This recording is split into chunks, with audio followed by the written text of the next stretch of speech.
Okay, I need to show you something that I'm pretty sure that you never seen before. Check this out. You know, this is the enclosure where I keep, or should I say, where I kept my jungle nymphs. But in the same time, it was also a communal enclosure with these guys. You see? Can you see it? I bet you can. Let's take it to the table, right?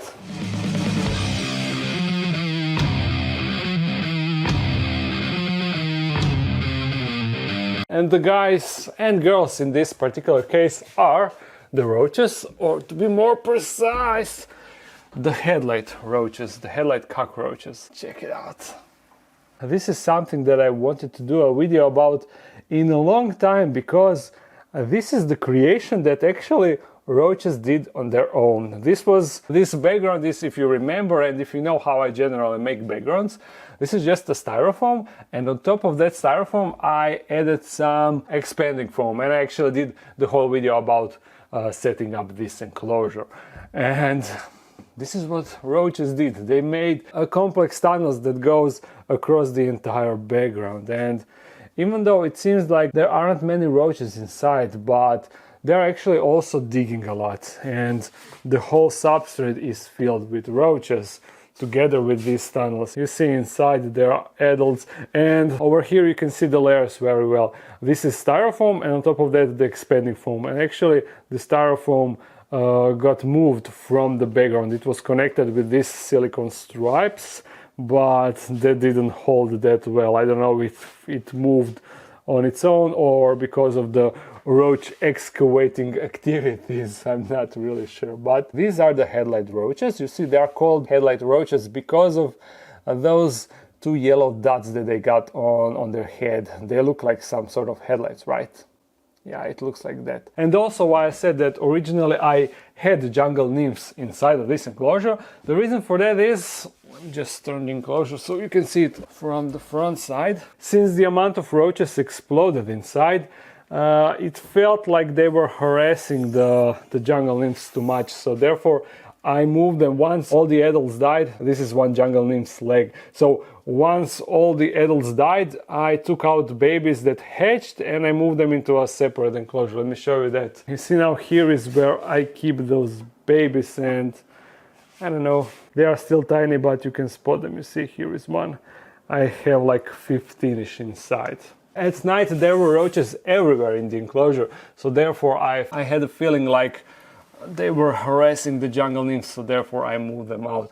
And also I have another animals inside that I never added by myself. You see these moths, or whatever they are. There are two over there. Here is another one, also here another one. You see here on top.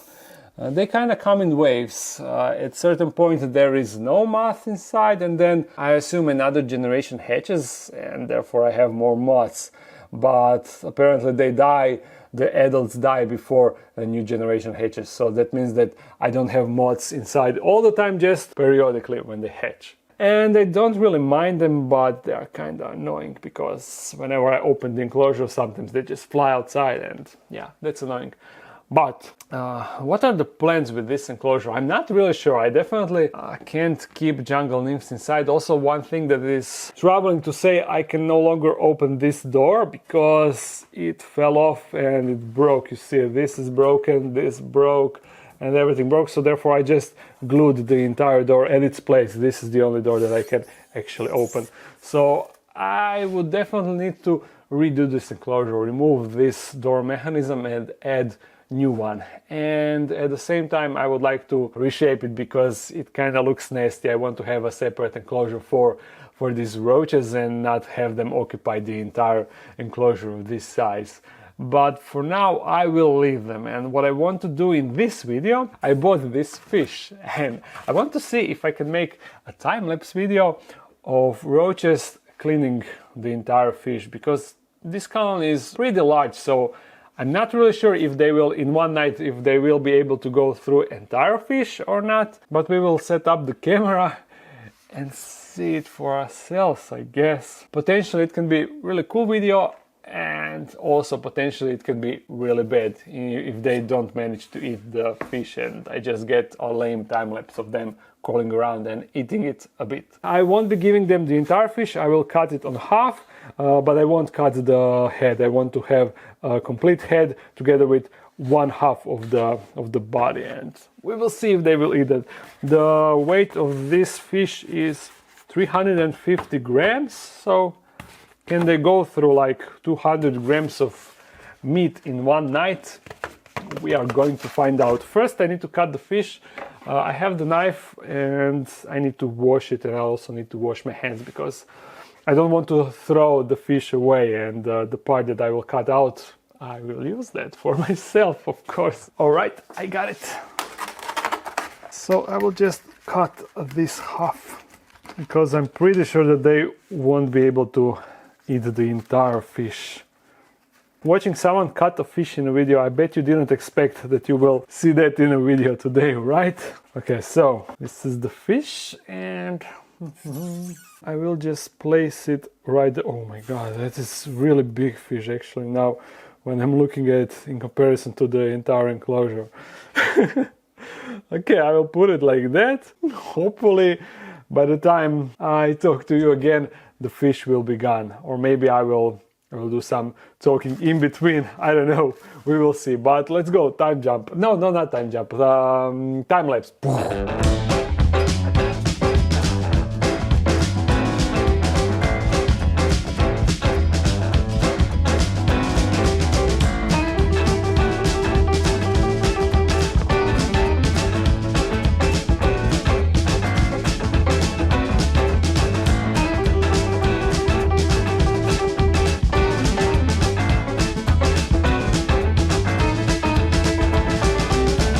Now actually, quick update to the situation.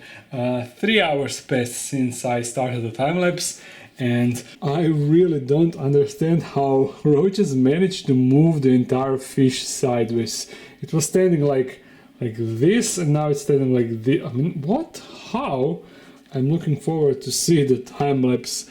But so 3 hours passed and you can see some bones over there, but I don't think that they are going fast enough through the meat for them to eat the entire fish in one day. I'm not sure within 24 hours. We will see. I definitely plan to run this for 24 hours, but we will see. We will see. Okay, now let's go back to the time lapse.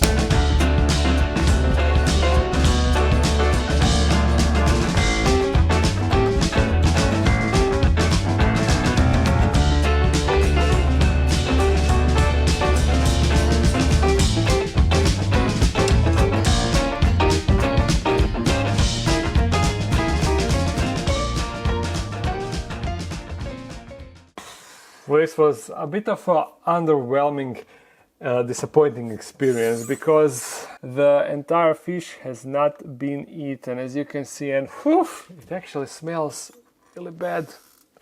After being exposed for 24 hours to warm and moist environment, I'm really not surprised that it smells. And you see, they did some job over here. You can see some bones and stuff, but over here they didn't even come to bones. I mean, bones are exposed because I cut the fish here, but they just do the surface biting. And also, you see, they made a hole in the eye. They actually ate the eye, which is hilarious. Now I'll try to take the fish and see, maybe the underside was also eaten. I don't know. Oh no, it wasn't. But you see, they're still doing some work on it. But I'm surprised. I was expecting that the colony can eat this. Apparently I was wrong. There is one adult roach inside of its mouth. This is hilarious. Nom nom. The fish will eat you. Roach, do you want to come out? Come on, dude, go. He doesn't want to go. Okay, stay there. But what was I saying? Yeah, I guess I was saying that I need a bigger colony. Maybe we can add more substrate to this enclosure, also add more branches and maybe a few cork bark tubes inside, and make it a solely roach enclosure. I think that would work out. The only thing that I'm kind of sad is these roaches seems pretty hard, and I'm not really giving them to tarantulas because of that. Maybe smaller ones, if I take them, I could give them to slings, but the adults one, they are pretty armored, and they also got intensive smell when they are bitten. So some tarantulas tend to just leave the roach alone after they catch it. So I cannot really use them as feeders. So it is what I want to say. If I dedicate this enclosure to roaches, they will be only display roaches. I won't be able to use them as feeders.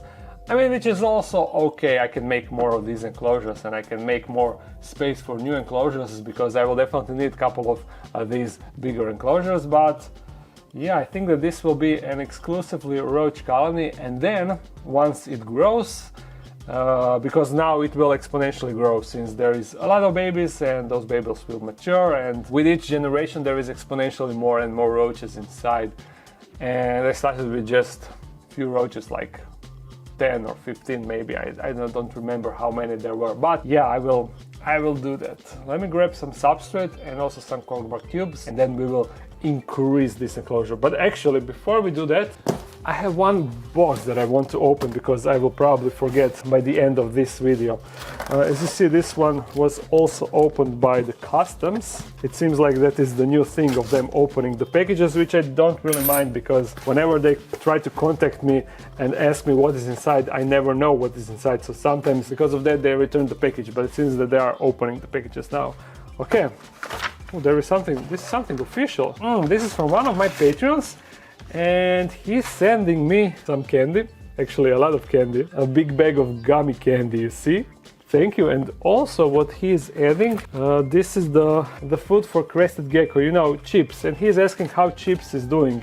And yeah, he's doing fine. I mean, I am not having any fun with him, because he still hates me, he still is super afraid of me, and he still just runs and hides whenever I approach his enclosure. But on his own, he is fine. I mean, he eats, he enjoys his enclosure, he poops, and that's basically all. But what I plan to do once I move here in this house, when I will be able to spend more time here, I plan to like dedicate a few weeks for interactions with him.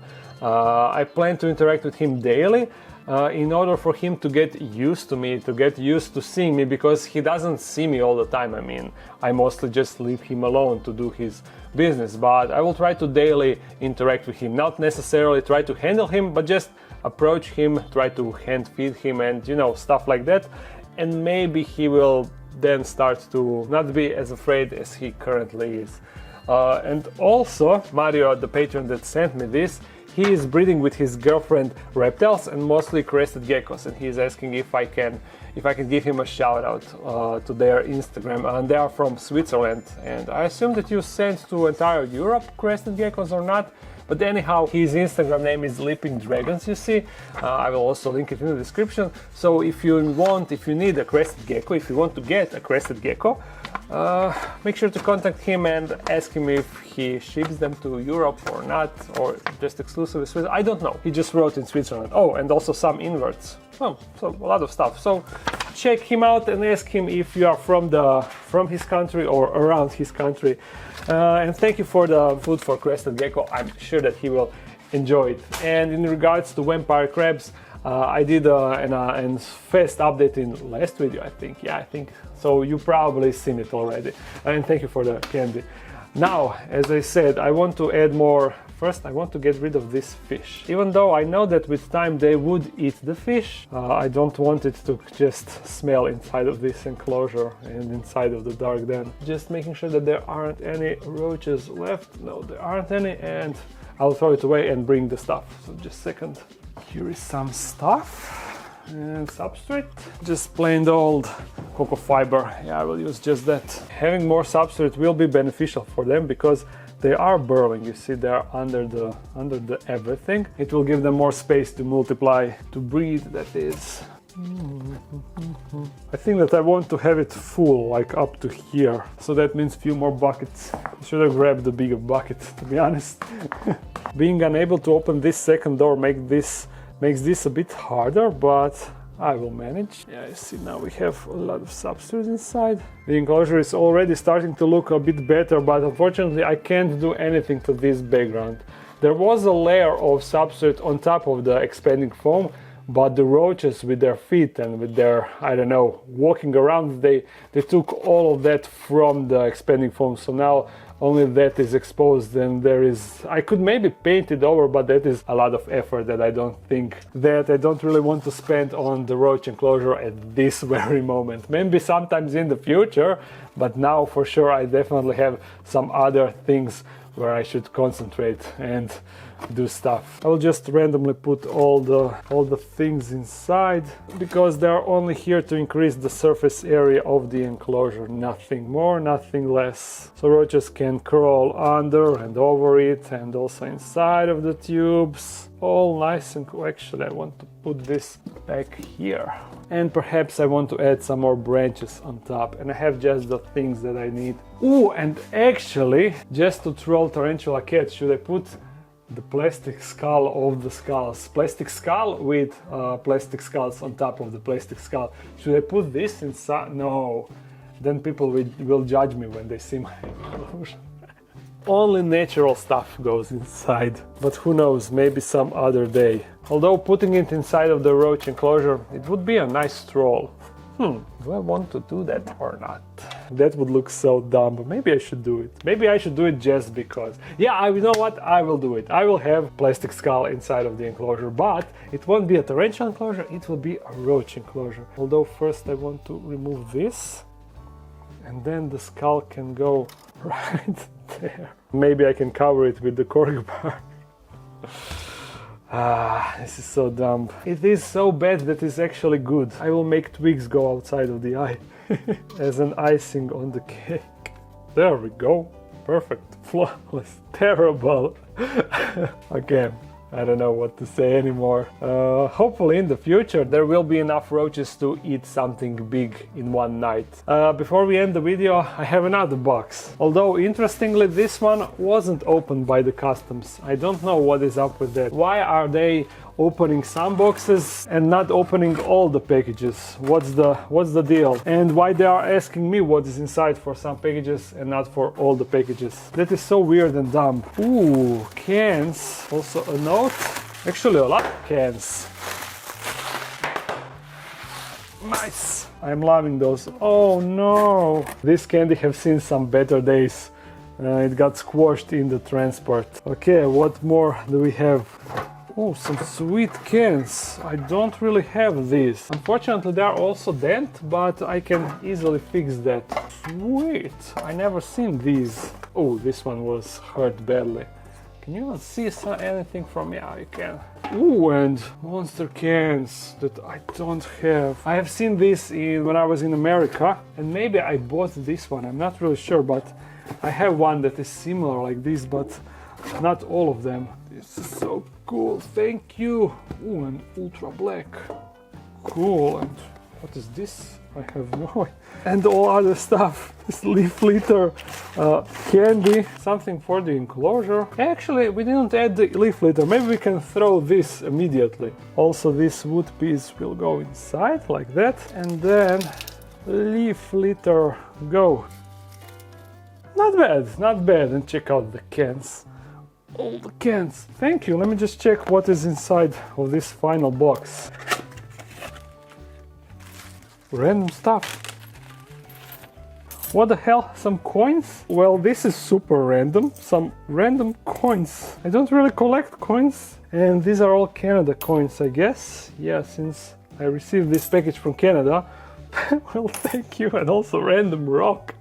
Let me see the explanation of this. Well, this is from Trevor, and he just wrote that he hopes that I like stuff that he sent me, and he also wrote stuff because there is random stuff inside. And if I have any questions, that I can ask him on the Instagram. And also that he got a real deer skull that I can have if I want. But my wife, Maya's father is a hunter, and he got plenty of deer skulls and stuff like that, or if he doesn't have, he can easily get one. So thank you for that, but I don't think that it will be necessary to ship that over from the Canada, and it would probably, as you can see, be destroyed in the shipping because stuff easily break apparently. Anyhow, Trevor, thank you for the stuff, and the rest of you, I hope that you enjoyed this video. If you did, thumbs it up and comment something. If you want to support this channel even more, there's a Patreon page.